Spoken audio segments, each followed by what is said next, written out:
आज 9 मुहर्रम जुमेरात को, कल 10 मुहर्रम जुम्मे के दिन ये सूरत इस तरह लाजमी पढ़ना, इंशाल्लाह आपके घर का कोना कोना अल्लाह पाक के नूर से भर जाएगा।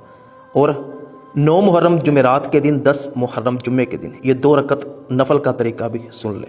किस तरह अमल करना है, मुकम्मल तरीका सुनने से पहले कमेंट में सुबहान अल्लाह ज़रूर लिखिएगा। मेरे अकाउंट को फॉलो भी ज़रूर कीजिएगा।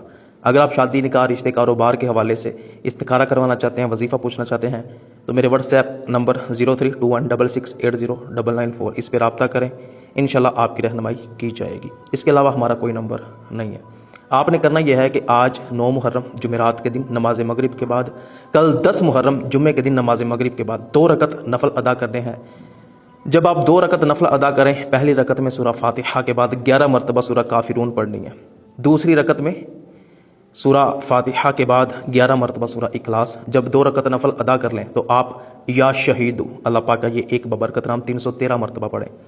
इसका सवाब तमाम अम्बिया अलैहिस्सलाम उनको इसाल करें, और जितने गज़वात में शोहदा कराम शहीद हुए उनको, आले रसूल जो मैदान करबला में शहीद हुए उनको, तो इंशाल्लाह शोहदा के साथ एक ख़ास निस्बत होगी, उनकी बरकतें हासिल होंगी। इसके बाद अगर आपके जिस्म में कोई भी किसी किस्म की बीमारी हो, घर में कोई बीमार हो, उसके लिए दुआ करें, और किसी भी नेक हाजत जायज़ तमन्ना के लिए अल्लाह पाक से दुआ करें। इंशाल्लाह हर हाजत पूरी होगी, हर दुआ कबूल होगी।